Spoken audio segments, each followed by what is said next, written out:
2023 has just begun and I want to talk about my predictions. These are just speculations and my own opinions, and I won't dive into specific details. Most of these predictions are based on what we've seen over the past few years and looking at where things can continue to move towards. First, market and economy outlook. It's difficult to give predictions without first looking at where the economy is going. I think in 2023, we will see a stagnant economy. A few reasons are unemployment, inflation, interest rates, and a general trend towards aging population. On top of that, in 2020 to 2022, we've seen how the cost of everyday goods and services are affected by not simply monetary policies, but by bigger issues like tensions between countries, supply chain issues affecting prices of things like oil, food, and many goods that need to be shipped. I think we'll continue to see a rotation out of the tech and discretionary sectors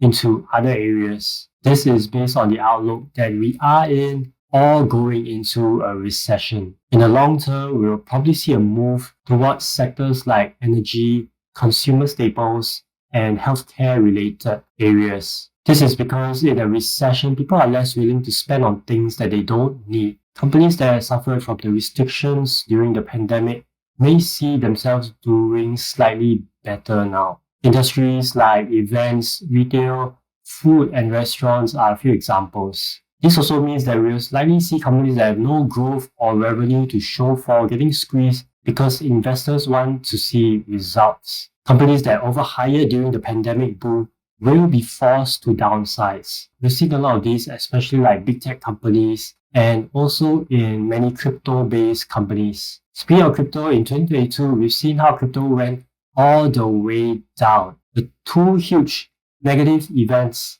with Terra Luna and FTX have washed the entire industry. Those who remain are still trying to gather the broken pieces. In short, we'll probably see a huge tightening in policies around crypto, and many investors, retail and institutional, will be more cautious when it comes to this industry. We've seen the huge hype of crypto buzzwords like metaverse and GameFi and anything Fi related. But my sentiment is that people are generally tired of the buzzwords. If there's no substance behind it, like use cases and real players in the ecosystems, companies will be burning through cash. The metaverse will come to pass, but in terms of adoption, it's probably not as soon as we expect. I say all that to say that marketing budgets will be cut or continue to be cut. If you're an employee, it's important to look at the health of the company that you're in to see if you should stay or jump ship. I hate to be one of those tech companies or crypto companies that overhired. Excited to work in crypto in your first month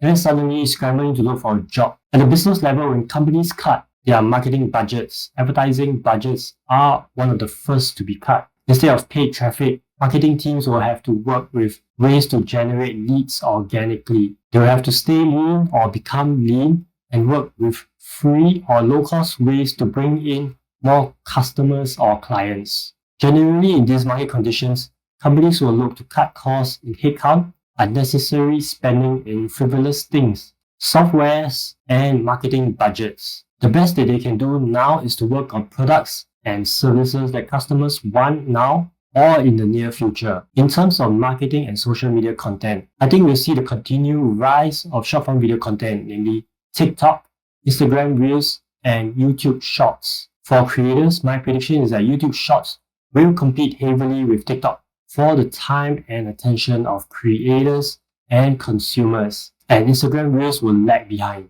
The main difference when it comes to TikTok versus YouTube for creators is the potential income from the platform. Outside of sponsored content, TikTok creators only have access to a creator fund, while creators on YouTube can monetize their shorts and long-form content from ads beyond the creator fund. For brands and businesses, I think we see more brands move from Instagram to TikTok. They see that more people are getting on TikTok and it's hard to ignore. This was like the shift where brands were managing accounts on both Facebook and Instagram because they knew that different demographics and audiences are on both platforms. These brands also see that there's a lot more organic reach on TikTok and they want to take advantage of that. TikTok is like the new news outlet where everyone finds out what is the most viral, the most talked about currently news, event, or trend. For tools, we're going to see continued growth in using artificial intelligence in our everyday work. AI writing tools like ChatGPT, for example, where you can ask it to help you